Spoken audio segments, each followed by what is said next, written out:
நம்ம சபாநாயகர் ஜேசிடி பிரபாகரன் அவர் அவரும் தன்னை ஒரு கிறிஸ்தவரா அடையாளப்படுத்திக்கிறவர் தான். யாரையும் மறைக்க வேண்டிய அவசியம் இல்ல, சூழல் இல்ல.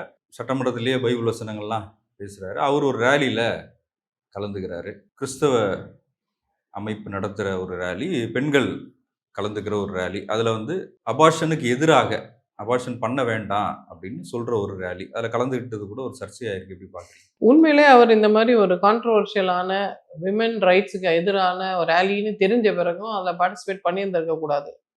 பார்ட்டிசிபேட் பண்ண பிறகு அதை அதை அதை அவரை என்கரேஜ் பண்ணி பேசியிருக்க கூடாது. இது சீஃப் மினிஸ்டர்கிட்ட சொன்னால் அவர் பயங்கரமாக கீழ்ச்சி மாட்டிட்டு வரலாம் சொல்லியிருக்க கூடாது. இது பெண்கள் சம்பந்தப்பட்ட விஷயம், வெறும் கிறிஸ்துவ பெண்கள் சம்பந்தப்பட்ட விஷயம் இல்லை. மொத்த இந்தியாவில் இருக்கிற எல்லா பெண்கள், உலகத்தில் இருக்கிற எல்லா பெண்களும் சம்பந்தப்பட்ட விஷயம்.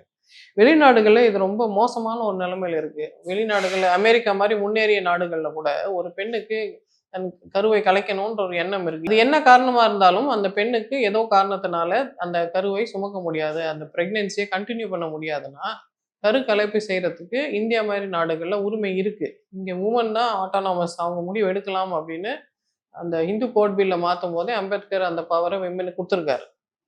பட் இப்போ திடீர்னு கிறிஸ்டியன் ஆர்கனைசேஷன்ஸ்லாம் அமெரிக்காவில் இருக்கிற மாதிரி, இல்லை லாட்டின் அமெரிக்காவில் இருக்கிற மாதிரி பெண்கள் கருக்கலைப்பு செய்யக்கூடாது.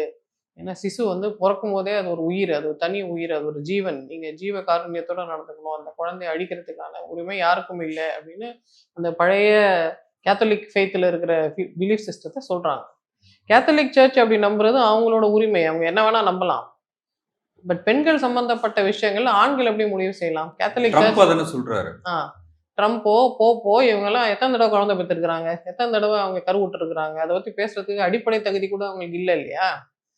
இந்த மாதிரி விமனோட பாடியை பற்றி, விமனோட ஆட்டானமியை ஹைஜாக் பண்ணுறது மதம் தொடர்ந்து செய்துட்டு இருக்கு. வெற்றிகரமாக அம்பேத்கர் அதை முறியடிச்சிட்டாரு.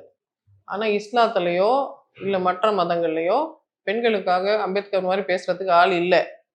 அதனால் பெண்களே போராடி எங்களுக்கான உரிமை எங்களுக்கான உரிமைன்னு அவங்க ரொம்ப ரேலி பண்ணி போராட்டங்கள் நடத்தி தங்களுக்கான உரிமைகளை பெற்றுக்கிறாங்க.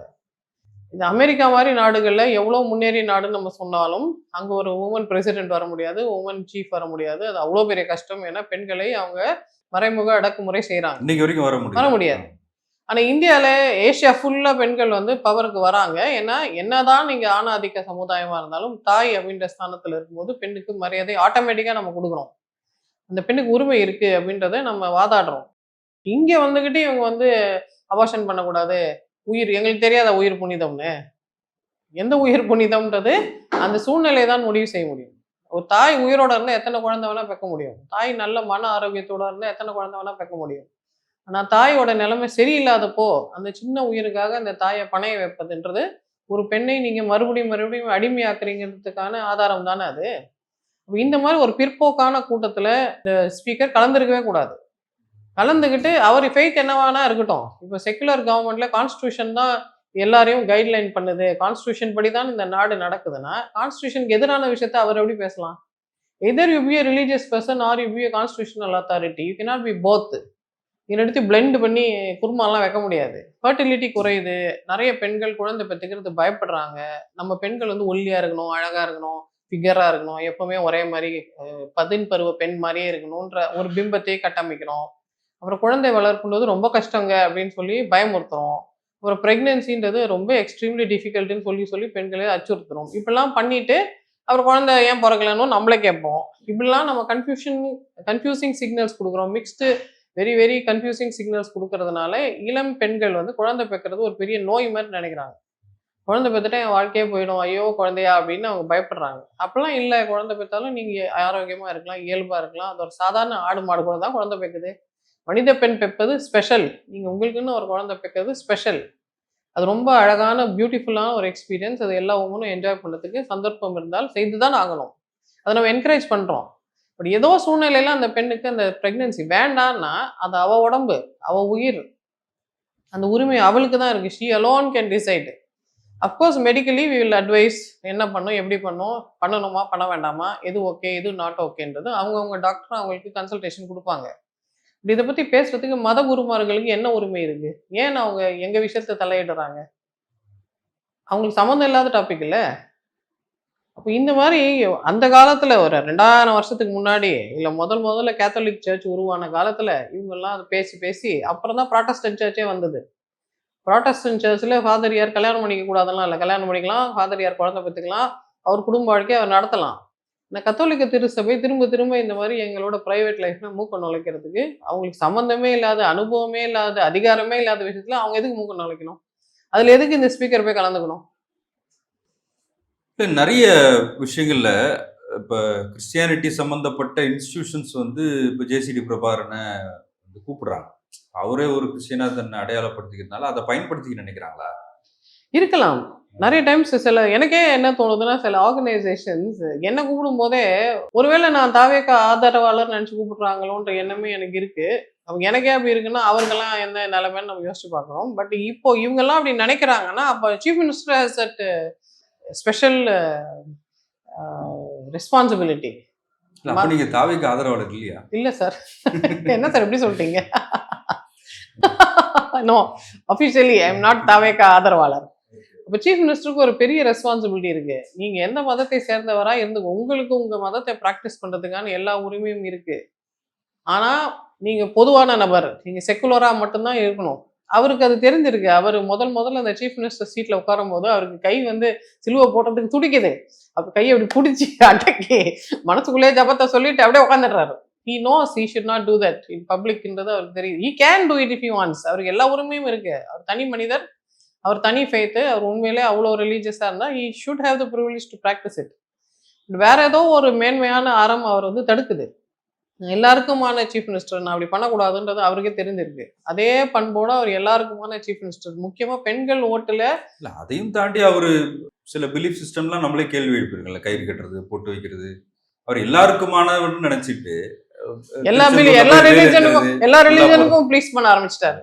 அவ்வளோ பீப்புள் ப்ளீசிங் பண்றது அவசியம் இல்லை. அதனால தான் ஐ எம் சப்போர்ட்டிங் மிஸ்டர் மாதிரி. அவர் பீப்புள் ப்ளீஸே பண்ணல. ஆமா நான் இப்படிதான் அப்படின்னு அவர் சொல்றது அது அவரோட தன்மை. அது நம்ம ஆக்சுவலி அப்ரிஷியேட் பண்ணணும். நீங்க அவ்வளவு தூரம் பேசுனீங்களே, வேலையை காமிங்க அப்படின்னு நம்ம சொல்லணுமே தவிர ஏன்பா நீ அப்படி பேசுறேன்னு நம்ம சொல்ல முடியாது. நீங்க சூப்பரா தான் பேசுறீங்க, தன்மானத்தோட பேசுனீங்க, அதே மாதிரி வேலையில கெட்டிக்காரரா பேசலன்னு தானே சொல்றேன். அக்ரி.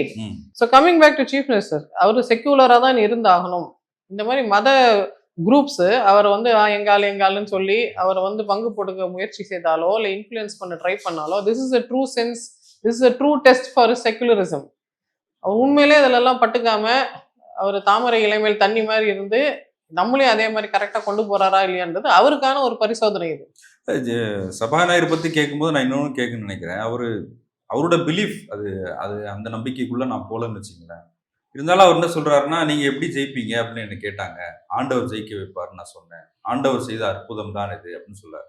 இப்போ ஓட்டு போட்ட மக்கள், ஒரு ஜனநாயக சிஸ்டம் இருக்கு, மக்கள் தான் எஜமானர்கள்னு ஒரு விஷயத்த நம்ம வச்சிருக்கோம்ல. இல்ல ஆண்டவர் பார்த்துக்குவார், ஆண்டவர் தான் எல்லாத்தையும் செய்தார் அப்படின்னு சொல்றது மக்களுக்கே விரோதமானது இல்லையா அது? ஆமா. ஆனா பக்தி இப்படிதான் மக்களை வந்து மூடத்தன்மைகளை கொண்டு போயிடும். அது எந்த ரூபத்துல எந்த சாமியை கும்பிடுறாங்கன்றது இல்லாம ஒட்டுமொத்தமா பக்தி என்ன பண்ணிக்கிட்டோம்னா, நான் என்ன செய்தேன், என் உழைப்போட அருமை என்ன, என் கூட இருந்தவங்களோட உதவி என்ன, யார் எனக்காக நின்னாங்க, மனிதர்கள் என்ன செய்தாங்கன்றதை யோசிக்காம ஸ்ட்ரைட்டா மேலேருந்து வந்ததுங்கன்னு சொல்லிடுவாங்க. இல்ல ஒரு வகையில பைபிள் தான் சொல்லுது, நான் தான் ஏத்துக்கிறேன் அப்படின்னு அவர் சொல்லலாம்ல. நான் கிறிஸ்டியன், நான் அப்படிதான் இருப்பேன்னு சொல்லலாம். இன்னொரு விதம் வந்து, நான் போட்ட உழைப்புன்னு சொன்னா அது கர்வம், அதை நான் சொல்லக்கூடாது, ஏதோ கடவுள் போட்ட பிச்சை அப்படின்னு சொல்லணும் அப்படின்றது சின்ன வயசுல இருந்தே அவங்களுக்கு சொல்லிக் கொடுக்கப்பட்டு கீழ்ப்படிதலா இருக்கலாம். சில பேருக்கு அது சின்ன வயசுல இருந்து சொல்லியிருப்பாங்க, அப்படிலாம் பெருமை பேசக்கூடாது, அப்புறம் சாமி கண்ணை குத்தம் அப்படின்றதுனால நான் பண்ணல, ஏதோ நடந்தது, தற்செயலா நடந்ததுன்னு சொல்லியே பழக்கப்பட்டிருப்பாங்க. அவருக்கு என்ன நடந்தது, அவர் ஏன் அதை சொன்னாருன்றது நம்ம வெறும் we can only speculate. But what ever it is, நம்ம இப்போ அது இயல்பா கிரியேட்டிவ் ஃபீல்ட்ல இருக்கிறவங்க, திடீர்னு வெற்றி அடைகிறவங்க, சினிமாவில் இருக்கிறவங்க, இப்போ இளையராஜா, ஏஆர் ரஹ்மான்லாம் சொல்றது எல்லா புகழும் இறைவனுக்கேன்னு சொல்றது. ஆனா ஒரு ஜனநாயக அடிப்படையில தேர்ந்தெடுக்கப்பட்டவர் அதை நம்ம ஈவன் திரைத்துறையில இருக்கிறவங்க கூட அதை சொல்லக்கூடாது. ஏன் சொல்லக்கூடாதுன்னா, அப்ப அடுத்த தலைமுறைக்கு நம்ம என்ன சொல்றோம், நீ உழைக்கவே வேண்டாம், சும்மா சாமி கும்பிட்டுனே இரு, கடவுள் என்ன பாஸ் ஆக்கிடுவாருன்னு சொன்னா எந்த குழந்தை ஸ்கூலுக்கு போகும், எந்த குழந்தை படிக்கும், எந்த குழந்தை தன்னோட திறமையை அதிகரிக்க முயற்சி பண்ணும்? கடவுள் வராரோ இல்லையோ, என் வேலையை நான் பாத்துக்கிறேன், தெய்வத்தால் ஆகாததேனும் முயற்சி தான் தன் மெய் வருத்த கூலி தரும்ன்றது நம்ம திரும்ப திரும்ப குழந்தைகள் சொல்றோம். நீ என்ன செய்யறியோ இல்லையோ உழைச்சிரு, உனக்கு வேண்டிய எஃபர்ட்டை நீ போடுன்னு நம்ம சொல்றோம். இப்ப நம்ம நெறைய பார்க்குறது என்னன்னா சார், ஒரு வீட்டுக்குள்ள இல்ல எங்கேயோ பிரச்சனை வருதுன்னா, நம்ம அவங்கள கேட்கிற கேள்வி நம்ம எதை மதிக்கிறோம்னு நான் ரொம்ப அது தீவிரமா யோசிக்கிறேன். நெறைய பேர் இந்த கேள்விகள்ல தினசரி என்ன கேட்கறதுனால, கடைசியில எத தான் மனுஷங்க மதிக்கிறாங்கன்றத யோசிக்கும்போது, கடைசியில மனிதர்கள் உழைப்ப தான் மதிக்கிறாங்க. என்ன பண்ணிட்ட உனக்கு இப்போ நம்ம பரம்பரையா வர அரசியல்வாதிகள் ஏன் நமக்கு பிடிக்க மாட்டேங்குது? என்ன உனக்கு எல்லாம் ஃப்ரீயா கிடைச்சது, நீ வந்து ரொம்ப பேசாதன்னு நம்ம சொல்றோம். யார் தன் உழைப்புல அத சம்பாரிச்சாங்களோ, அவங்கள தான் நம்ம மதிக்கிறோம். எந்த வுமன் ரொம்ப கஷ்டப்பட்டு குழந்தைய வளர்க்குறாங்களோ, அவங்கள நம்ம மதிக்கிறோம். வளர்க்கவே இல்ல 10 வேலைக்காரங்கள வச்சு வளர்க்குறாங்கன்னா, அந்த லேடிய நம்ம பெருசா "நீ என்னம்மா செய்த? சும்மா தானே இருந்த. யாரோ வளர்த்து குடுத்துட்டாங்க உனக்குன்னு" நம்ம சொல்லிடுறோம். ஸோ ஆணா இருந்தாலும் சரி, பெண்ணா இருந்தாலும் சரி, அவங்க என்ன வேலை செய்தாலும் சரி, அவங்க உண்மையிலேயே அவங்க நம்ம மரியாதைக்குரியவங்களா இருந்தா, அதற்கான உழைப்ப அவங்க போட்டிருக்கணுன்றது அடிப்படையில நமக்கு ஒரு கணக்கு இருக்கு நம்ம மனசுல. அதைத்தான் இப்போ நம்ம வலியுறுத்தி குழந்தைகளுக்கு சொல்லி தரணுமே தவிர, "நீ வேலையே செய்யாத சும்மா இரு. கடவுள் வந்து குடுப்பாரு" அப்படின்றது ரொம்ப தவறான படிப்பினை. அது குழந்தைகள மூடர்களாக்கிடும். உழைப்பாளி உழைக்காத சோம்பேறிகளாக்கிடும். அப்ப நம்ம கஷ்டப்பட்டு ஏற்கனவே நம்ம சொன்ன மாரி ஃபெர்டிலிட்டி குறைவா இருக்கு. இருக்கிற கொஞ்சம் பசங்களையும் நம்ம மொக்கையாக்கி வச்சிடக்கூடாதுன்னா, we have to teach them the power of hard work.